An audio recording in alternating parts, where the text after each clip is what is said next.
Welcome. In this video I'm going to show you how I make my 3D printed M18 smoke grenade from Rainbow Six Siege. In the kit you'll get 2 caps, a spoon, the pin and nut, a little spring and cap, the collar piece, the main body, and a short section of all threaded bar. First thing I'm going to do is sand out all of the layer lines on the 3D print to make it as smooth as possible. I'm using a Dremel here to speed up my process, but you can use just a sandpaper or sanding sponge. Some files also help. Nothing too fancy, you can take your time with it. I'm just using the Dremel to speed it up. Just be careful if you do use a Dremel though, because it's PLA plastic, it can easily eat through it, especially if it gets too hot, so make sure that you give it time to cool down if you need to. Here I'm just going over with a 60 grit sanding block followed by a 400 grit sanding block just to remove any loose bits and to smoothen it as best I can. After I've done that, I'm moved on to the caps of either end of the main body, the top and the bottom, and I'm making sure to go around the edges and then filing out the centerpiece just to remove any extra little pieces that are stuck to the main structure. I'm also making sure to remove the seam where the layer lines start and end, because it kind of bulges out a little bit, so I just want to give it a little extra tension on them. Now here I am moving on to the pin of the little cap for the spring, which can be a little fiddly. It might be easier to put the cap on the end of the spring first, and then you should be able to find it a little easier. I'm putting the spring inside of its little cap so I don't lose it, and then we're going to move on to the spoon or the lever, whatever you want to call it. The main thing about this is it's printed on its side for structure, but 3D printers don't do too good at angling inwards whilst going upwards, so the edges can be a bit sharp and jaggedy, so we're going to file all of the edges down.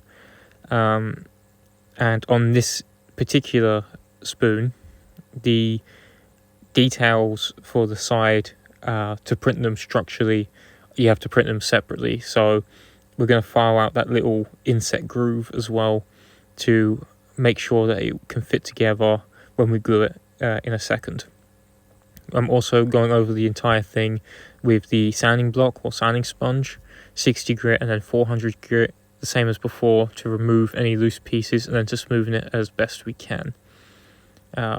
Once we've done that, we are going to check to make sure everything fits on the collar, pin and lever or spoon.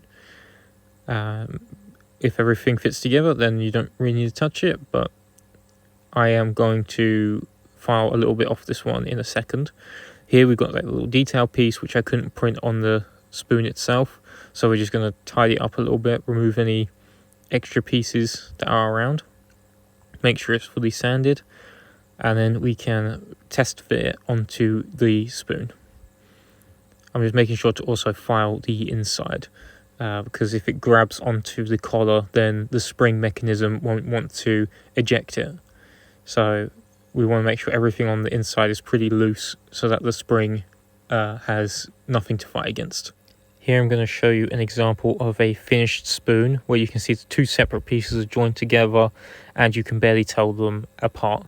The little detail bits hang over the edge, which we're going to now do. The shape is not symmetrical, so just check which way around it's going. Once we have the correct orientation and we make sure that everything fits together nicely, we can then go in and glue it. I'm just using some basic super glue, but you could use any kinds of contact cement or epoxy resins. Just make sure they don't eat PLA plastic. Most shouldn't, so it should be fine. But I'm just going to put a blob on there, and then I'm going to use my tool just to smear it and then take off any extra, because we don't want it going on the inside especially. Otherwise, it will just bind up the spring mechanism and stick it all together.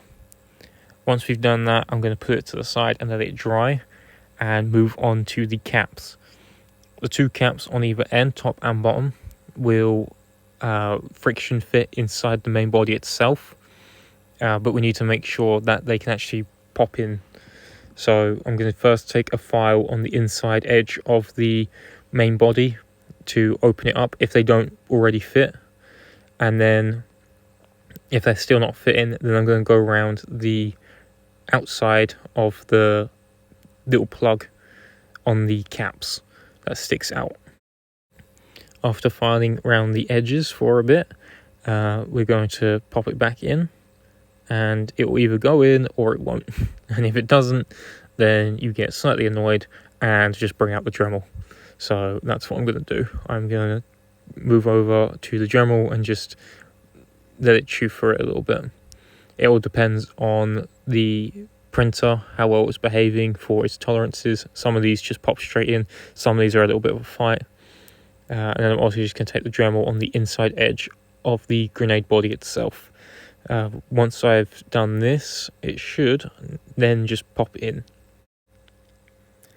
Now we're going to check, and there you go, there's the first one in, and we'll move over to the other one, and the other one just pops in, and that's how it should go.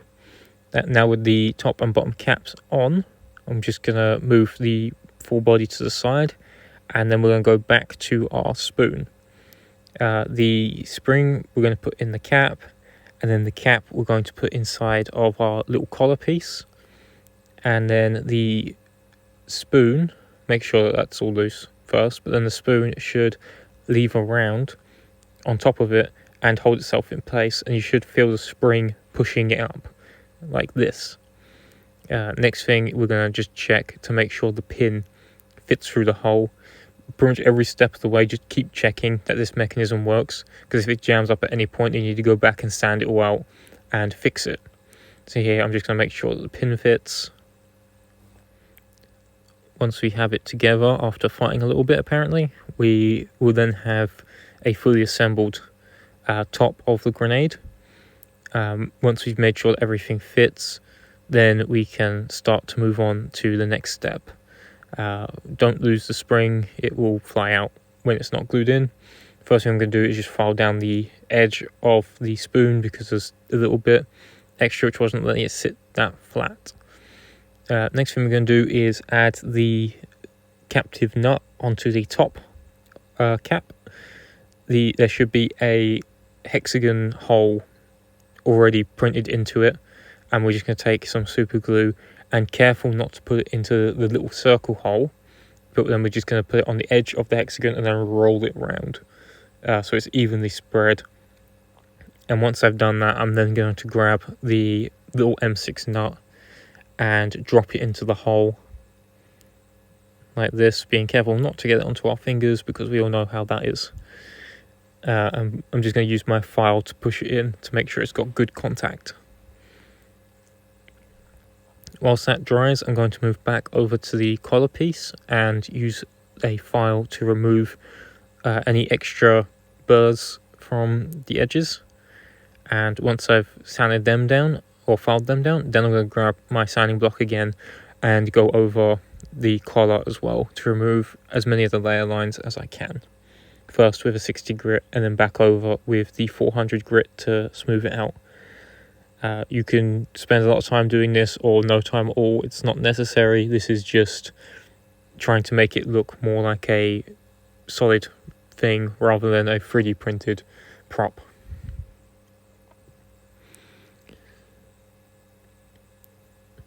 After going over the entire thing with the sanding blocks, I am then going to wipe out any dirt, dust, grease from all of the parts which I've just sanded to get it ready for paint.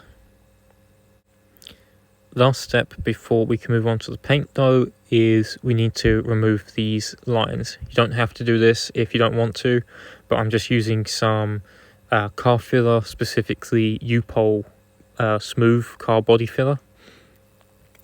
The filler is good for removing any mistakes and for filling in the gaps between 3D prints and removing the layer lines. I'm just going to set it aside after I put it on for about 20 minutes, maybe 30 minutes, and it should go rock solid.